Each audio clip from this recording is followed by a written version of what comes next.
All right.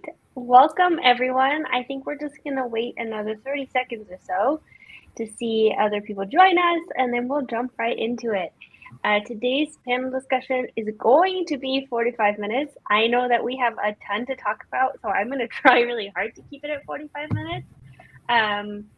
But we might go over my one or two, but I'll try to rein us in because this is a really good topic that we're going to be discussing today, and I think that we can go on and on and on about it. It's very multifaceted.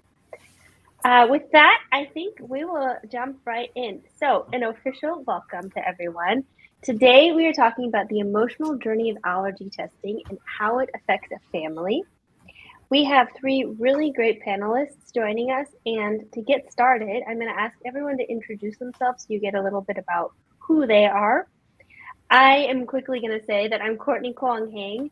I am the co-founder of the Zestfull, which is one of the co-hosts of this panel, along with Allergy Insider. So we're very excited for the collaboration with Allergy Insider.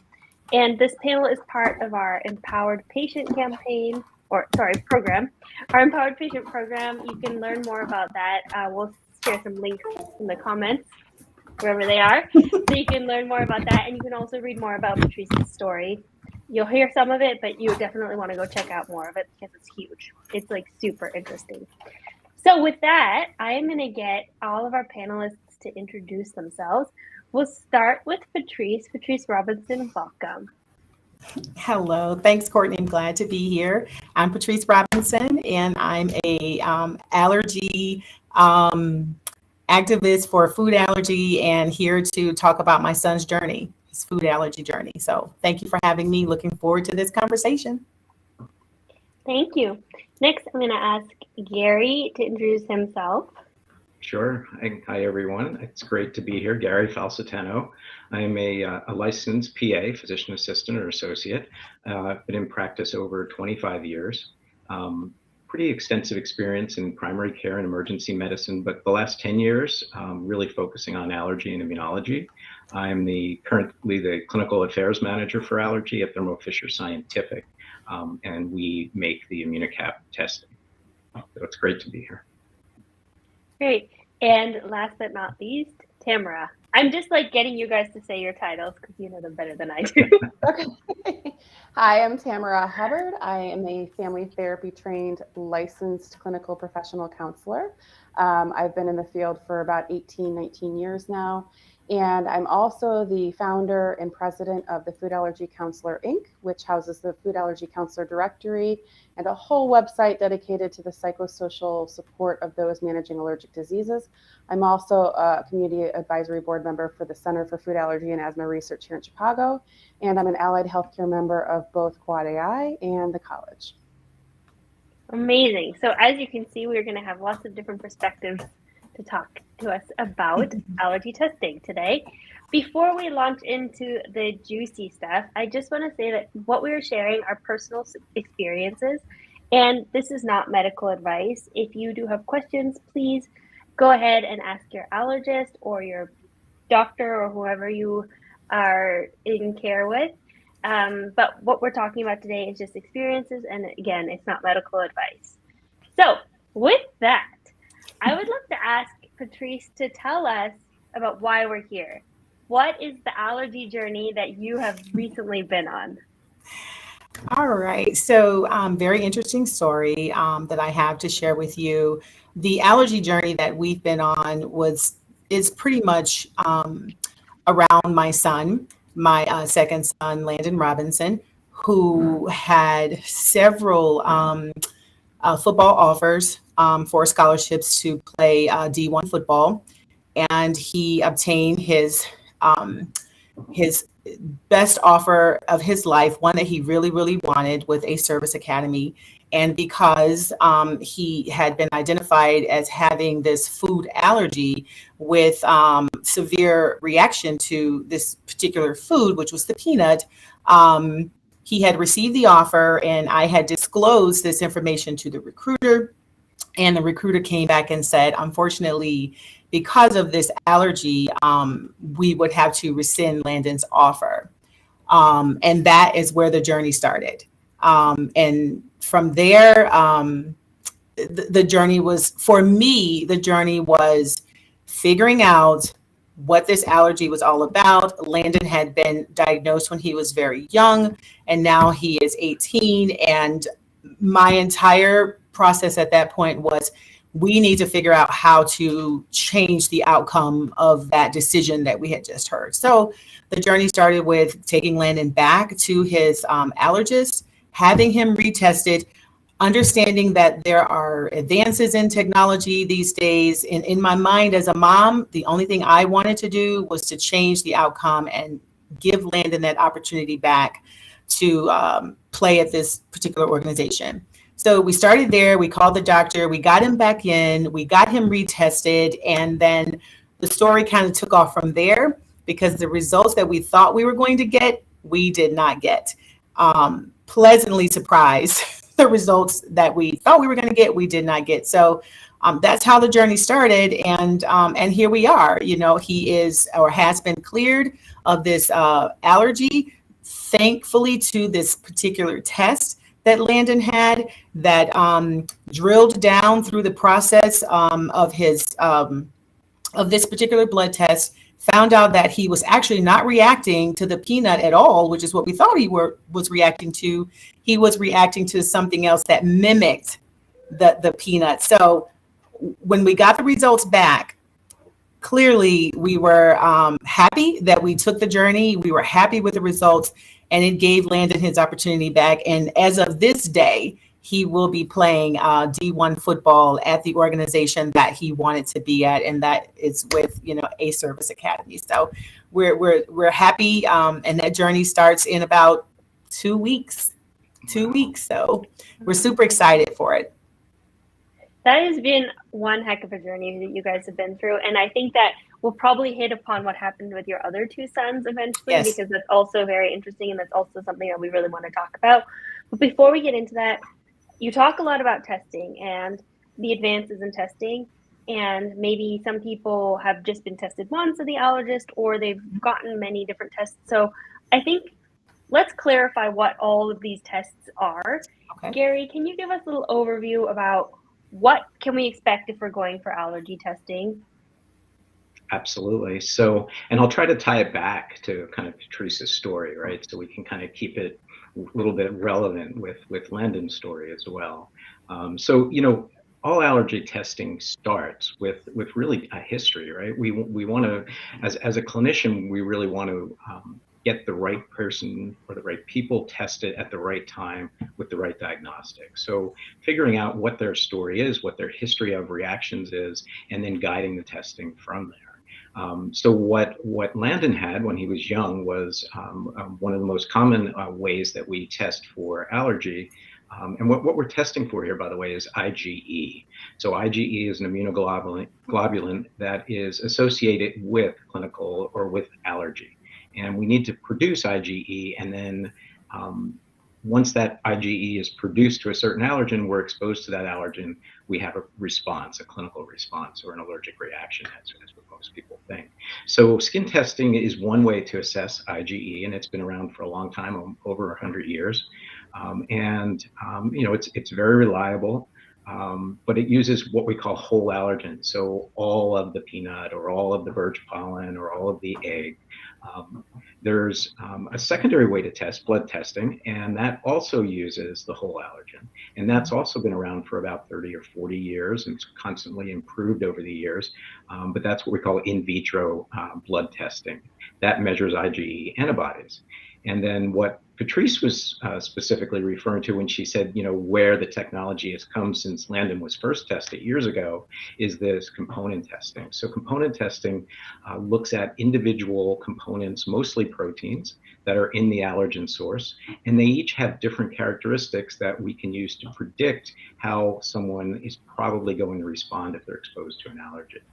So, in Landon's case, he was, and I've gotten to know Patrice over the past year, and Landon and the story. So I'm actually pretty comfortable with how things have transpired, and very excited too. But initially Landon was diagnosed with the skin testing years ago. You had a family history there, so they were pretty worried, right, Patrice, about That's what was correct. going on, and he avoided peanut all these years.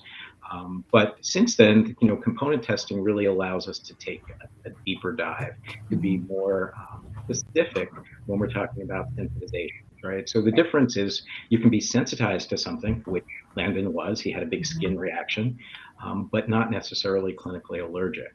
And the components help us kind of predict risk, so that we say, you know what, because he's only sensitized to those proteins in the pollen that Patrice mentioned, he probably can ingest a peanut and do okay. So that kind of allowed his allergist to say, I feel comfortable enough to go ahead with an oral food challenge, which is the other way that we test for allergy.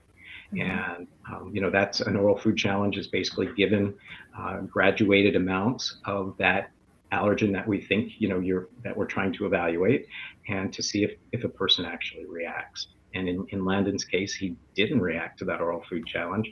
Mom and Landon were both very comforted, knowing that they were going into this challenge probably not going to react based upon those component testing.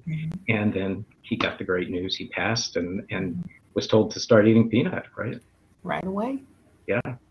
So I hope that kind of a little bit long-winded, but there's a lot of different kind of options when it comes to allergy testing. So, and I'm sure we'll talk more about it as we go along. Yeah, I think it's great, because I know that, I was diagnosed in 1989. So my parents, had skin prick tests. That was all there was. So it's come very far from what that first experience could have been for many families. And I just want to quickly jump back to Patrice's story, because there's another side to it that I think we should talk about before we get Tamara looped into this conversation. And that is that you have 3 sons, and all 3 of them were diagnosed with peanut allergy, and their dad also has a peanut allergy. So I'd just love for you to tell us a little bit about what happened with your other 2 sons once you found out that Landon had outgrown his peanut allergy. Absolutely. So just as Courtney said, I have 2 other sons. Well, we have 2 other sons, 3 sons. And once Landon got his results, and we went through the entire process and the emotional journey up and down through that process, the other boys were, supporting Landon 100%.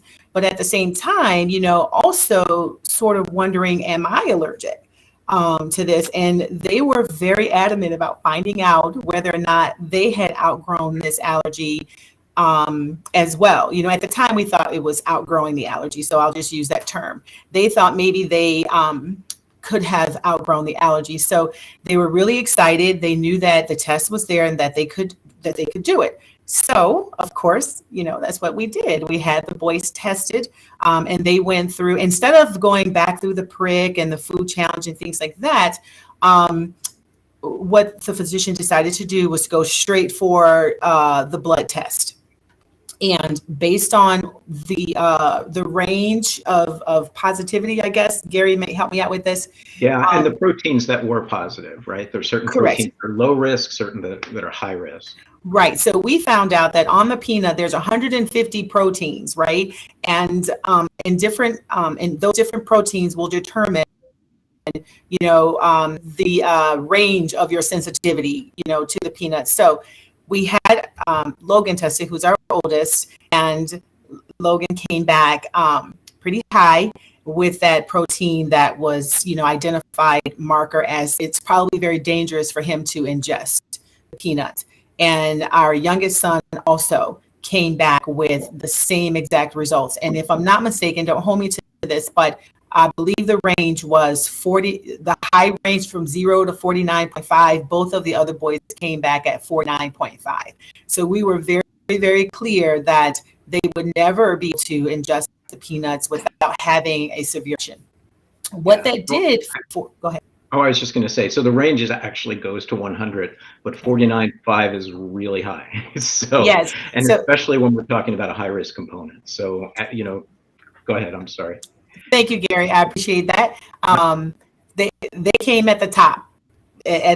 So Dr. Kishore was very clear that we would not want to bring them back in for an oral challenge because we knew that their reaction would be severe. What that did for our family, though, it was still great results, even though it wasn't the result that we wanted.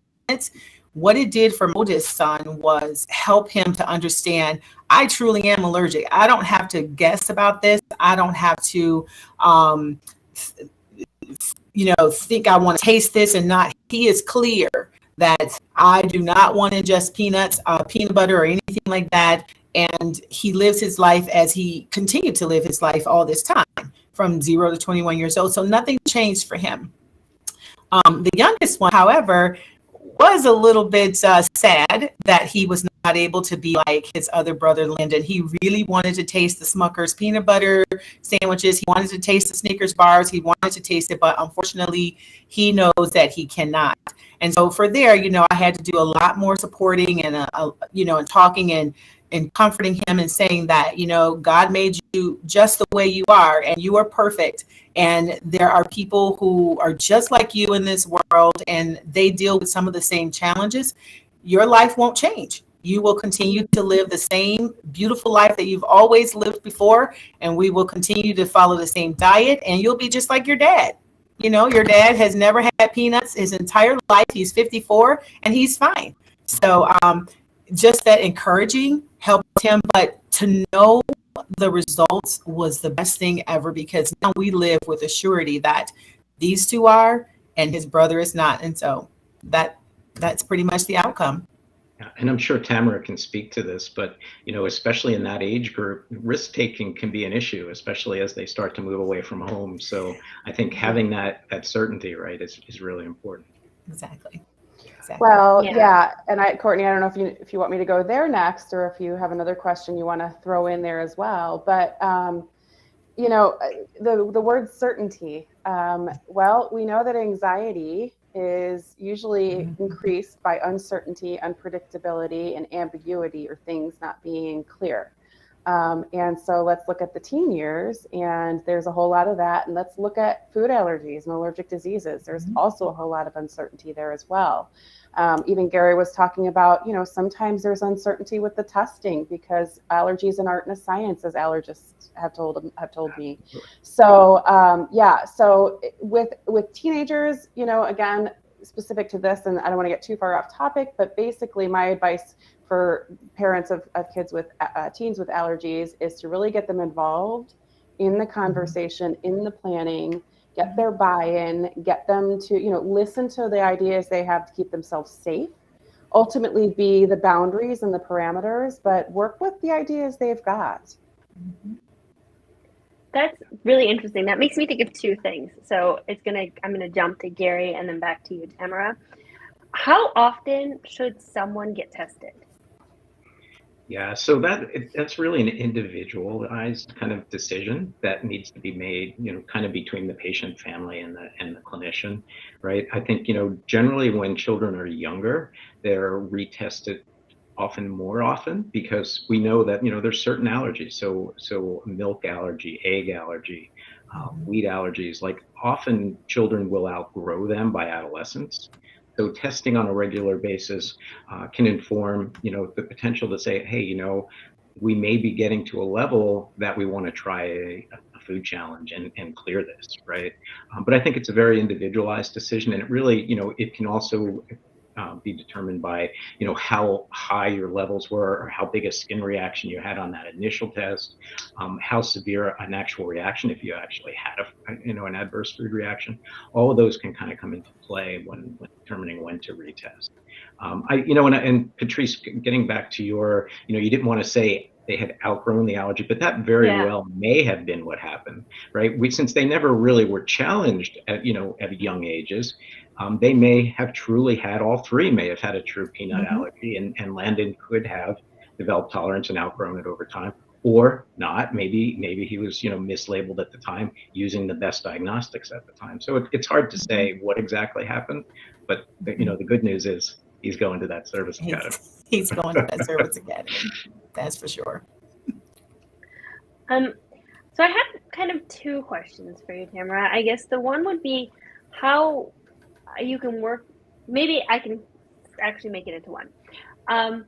So I know that allergy testing can be kind of a challenging and potentially traumatic situation for a lot of people. So just about me, I have multiple food allergies, and we found out through component testing that I can eat almonds. So I challenged almonds, and I was able to pass that when I was 25. So that was kind of weird. And I was like, almonds in the house, and it feels super like, they still feel like contraband. And that was like a while ago. But totally anyhow, it was very stressful experience for me. So I went back in, I was retested at 25, and I hadn't been tested for over 20 years. And the whole situation was very stressful for me. And I hear from a lot of families that their children have some sort of traumatic experience or a really negative, emotion associated with allergy testing. And how can we work together to prepare for a test? How do you get your kids involved in that? And how do you create a more positive environment for you to go into that experience? So it obviously definitely depends on the child's age. So what I say, I want people listening to take it and then adjust it for the age of their child. And it's also really important to know your own child. And so, when I say, let's make sure that we're talking about the testing beforehand in order to prepare, the question I often get from moms in particular, because I do a lot of work with allergy moms, is, well, how far in advance do I tell them we're going to get the testing done? And my answer, again, much like everything in allergy, which is not all or nothing, as much as we like it to be very certain, is it depends on your child.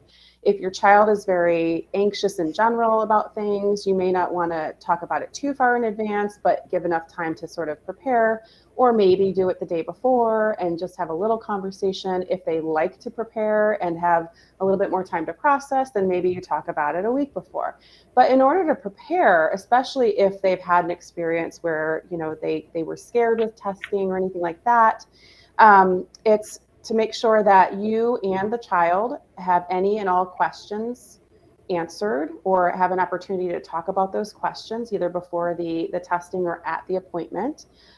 It's also about reviewing the process is going to be helpful. What happens when we go in? Giving some predictability. Again, allergy testing, doctor's appointments, food allergies, a lot of it has to do with uncertainty. And so wherever we can build in some predictability, or here's what's going to happen, that's going to be helpful. And then also I like to talk about language matters. And so when we have those what if thoughts, okay, well, what if we get the testing and then all of a sudden, it shows this, or what if, it shows that we're clear and we have to eat an allergen, or what if I'm scared of the needle? Talk about, instead of what if, change it to if then. If this happens, then we'll do this, right? So rather than it just be sort of this scary thought, we're talking about it in terms of what we're going to do if that happens, right? So we're giving some opportunity to influence the outcome and the experience.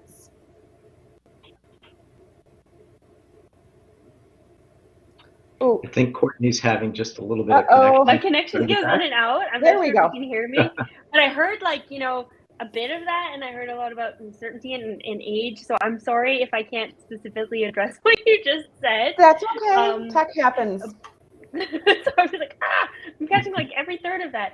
But I guess what I would love to know is a little bit about, Patrice, how you worked with your two sons and preparing them for their results with their tests, since Landon had such a positive one. What you guys did as a family prepare for either situation, for either outcome. Right. So for the other two boys, they were just super excited, waiting on that result. We did have conversations, especially with the youngest one, to say, it's a possibility that you might continue the same lifestyle. Well, he's 11 at the time. He just had high hopes that he would follow after Landon's footsteps. So really, it was just, they were excited to know what the results were going to be, with knowing that they may not, have the same result as Landon. So the conversations happened to clear up until we got the test results. Now, when we got the test results, I got the results, and because I had become so fluent with reading Landon's results and looking at everything and talking to Gary, I kind of read the results before the physician actually gave us a call back. So we were able to, just sit down and have a conversation. Here is what the results show. Let's just wait for Dr. Kishore to call us back and for sure to tell us. So they were, just waiting for the results. And like I said, it didn't change for Logan. He was super fine. He's okay. Now I know for sure, but we had a little more of the, comforting conversation with the smallest one. Well, and if you don't mind, I'm going to jump in real quick, Gary, and say, I think what Patrice highlighted was really important, that we need to talk about the possibilities of the tests not coming back in the favor that we want it to, which shows, hey, the allergy has resolved, or, it's on its trending point, going to get, you're going to outgrow it at some point. And I know a lot of times parents in particular of little ones want to steer clear of saying anything about that possibility that it's going to come back and still show the same thing, or potentially even show that it's possible that the allergy has gotten more intense, although we really can't tell that from testing. But instead, it just shows that it's still there. But it's important to be talking about that, because if we think about anxiety is again triggered by unknown, unpredictability, and uncertainty, then we want to talk about all possible options that may come from the testing. And we also want to focus on the why, right? This is a big thing. I talk about why we're doing something is like our compass. And when we're anxious and upset about something, or we're scared about the tests coming back showing that we still have the allergy or an outcome we didn't want, we talk about the why. Well, why are we doing this? What is important about doing this? And even if, again, right? Even so is another way of reframing what if. Even if we get results that we don't like, why did we do this? Well, we got information, and now we have information that helps us live more safely, or remind us to live safely, or it's important to have that information. So having those conversations age appropriately is going to be really important. Yeah, absolutely. And I would just say, from a medical standpoint, we're preparing psychologically, right, and for the testing, but also from a medical standpoint, there's several things to kind of prepare for. So the blood testing is pretty simple. Most kids have had their blood drawn, not a big deal. Skin testing, again, maybe a little more discomfort, but really not a big deal. I think the oral food challenge is where there's a lot of anxiety. Most.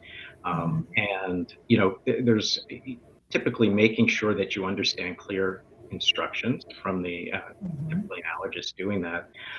They're usually pretty good at giving preparation instructions, because they don't want you to get there and have to cancel a test. So things like discontinuing allergy medications and histamines days before, to make sure it doesn't mask any symptom. Not being ill, right? So not having a viral illness when you go in.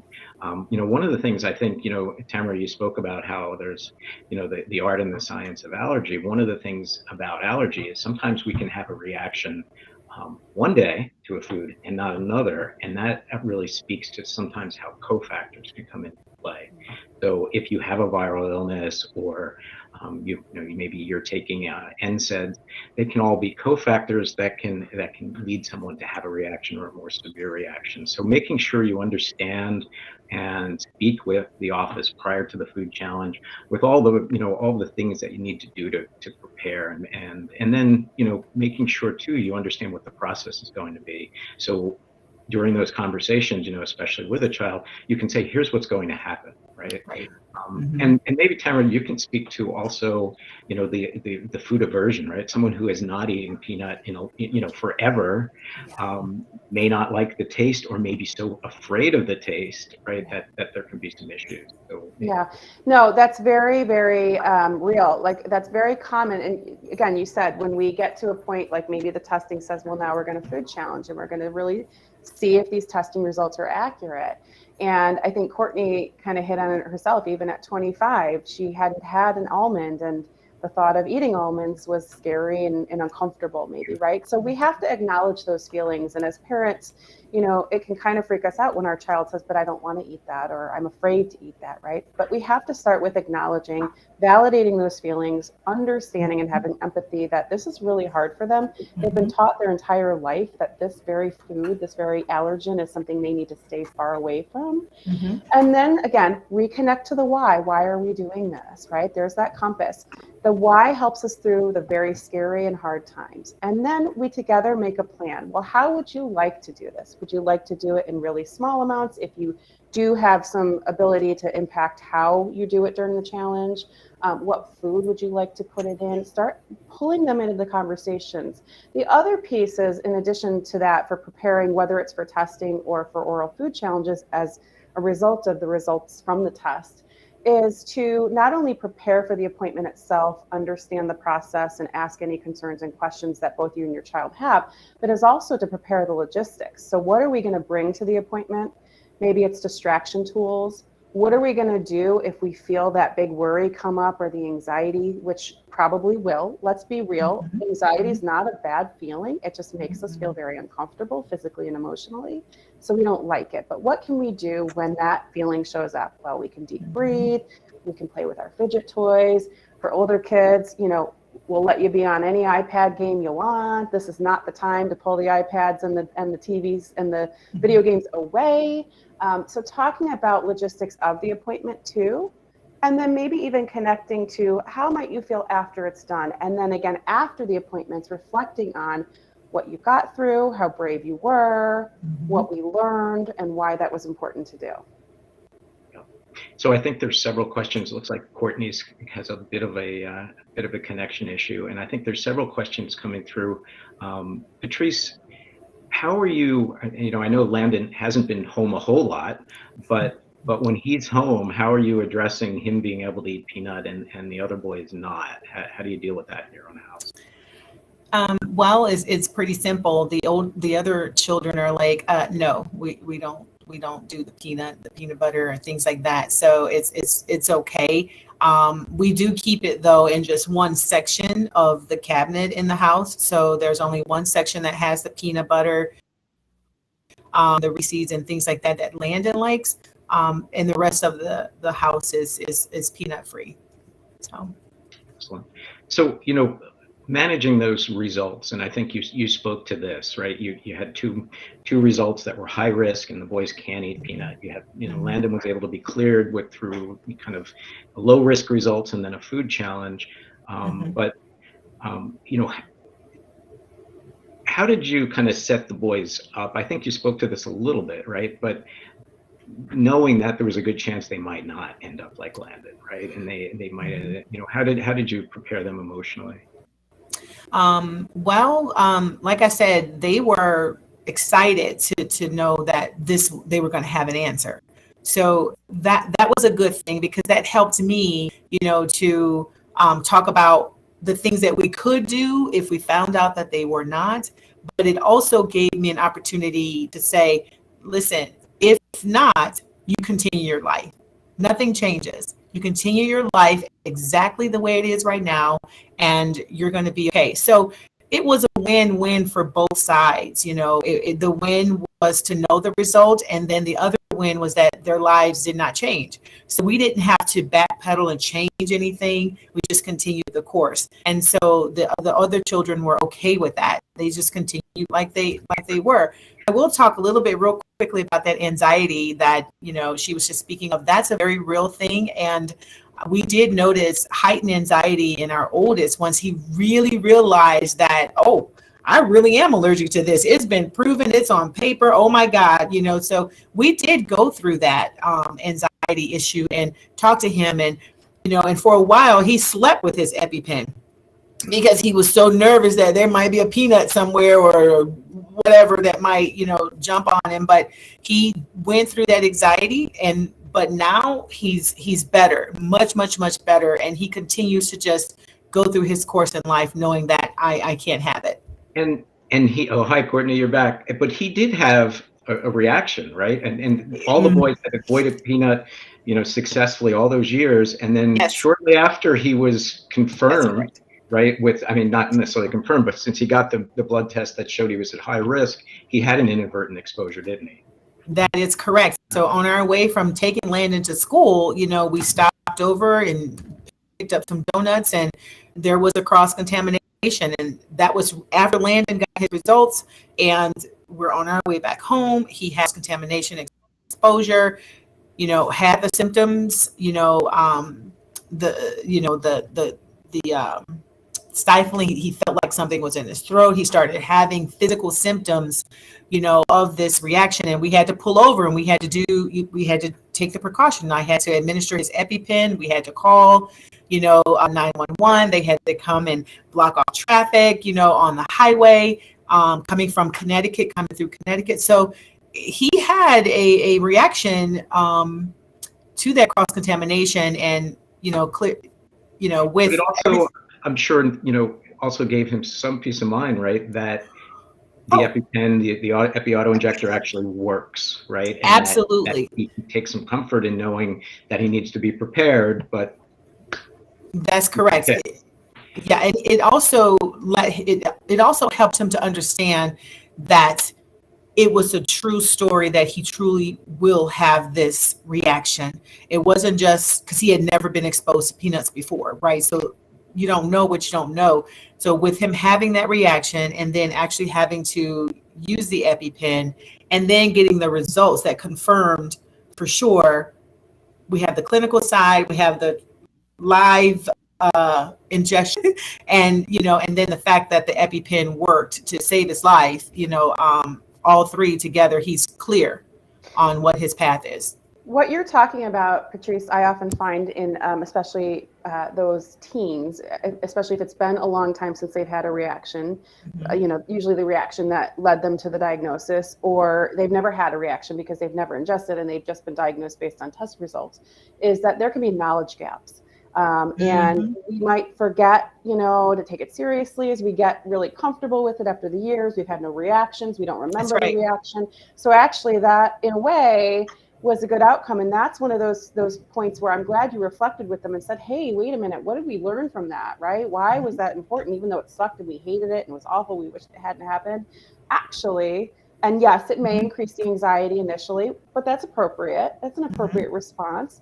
And as we sort of learn to sit with the anxiety and process what we learned from that, our anxiety will start to calm down a little bit too. So I love that helped fill a knowledge gap, even though it was the unfortunate way of happening.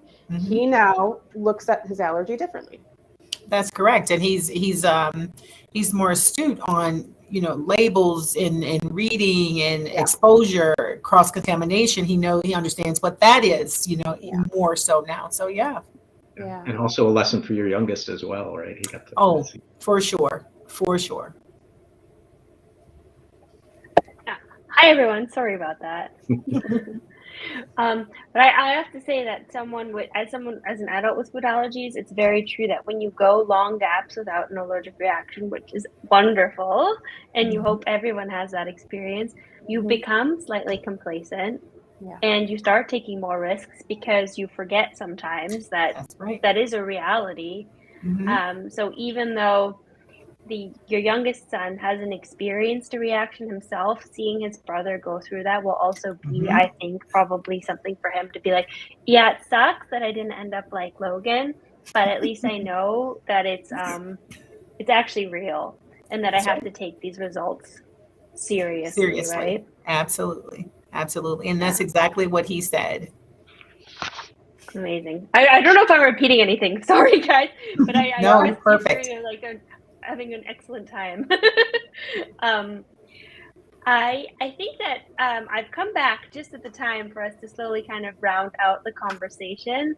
And please tell me if I'm repeating anything that you guys have addressed, because I know that you guys are talking about some really amazing stuff that I wish I had heard, because I know that some of the things that Tamara was saying about the why are amazing. It's amazing advice.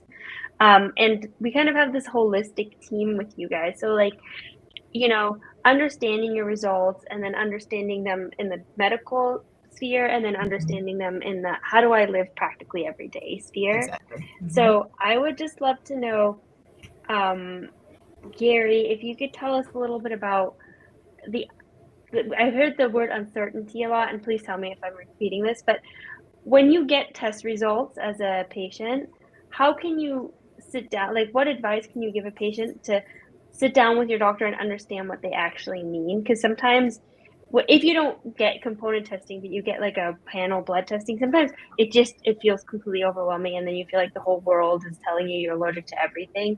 How do you have a good conversation with your doctor so that you leave feeling empowered? Yeah. So I think it's so important, number one, to have a provider or a clinician that you trust, someone that's knowledgeable in whatever allergic disease we're talking about. We're talking about, food allergy today. So you really want someone who's knowledgeable. And that can be certainly, someone in primary care, general practice. But typically when we're having these conversations, when we're talking about components, it's important to do some research. People love to consult Dr. Google first, right? So making sure you go to a reputable website. So Allergy Insider is really, an excellent source of information to help patients prepare for those conversations, right? And then having that conversation with your clinician, and if you have been tested for components, there are certain allergens that we can test components for, and there are certain we can't. But things like peanuts, tree nuts, milk, egg, all have component testing that can allow us to take that deeper dive and be more precise.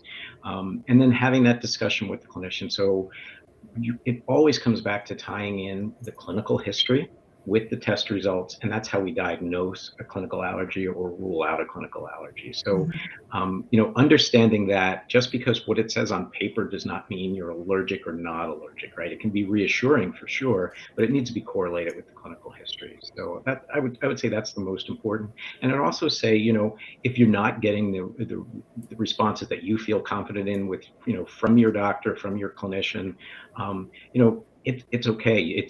This is your life. It's important to feel like you need to be comfortable with their knowledge, and not everybody has the same knowledge, breadth of knowledge, right? So sometimes, it may be trying to find someone else who has a better understanding that can help explain things better to you and guide you to the right choice. Okay, amazing. Thank you. And I know that we've had some really great questions in the audience, and I just want to say, Ariana, thank you so much for providing so much feedback to us. And I would loop that into the last question I have for Patrice, which is, what advice would you give a mom who's feeling uncertain about the next steps in her child's allergy journey? And what did you learn on yours that you could provide advice from? Well, I would tell any mom, whatever you do, you're the fighting force for your child. Without you leading the way, protecting them, providing answers, resources, testing, whatever they may need, you're that resource for them and no one else.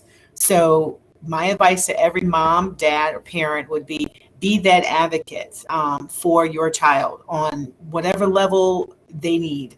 And don't be afraid. Don't be afraid of what the answer might be. It's okay if the answer is they're still allergic. That's fine. You give that child all the tools that they need to live a successful life, a happy life, a fulfilled life. And, just to reassure them that, again, God made you just the way you are, and that's perfect.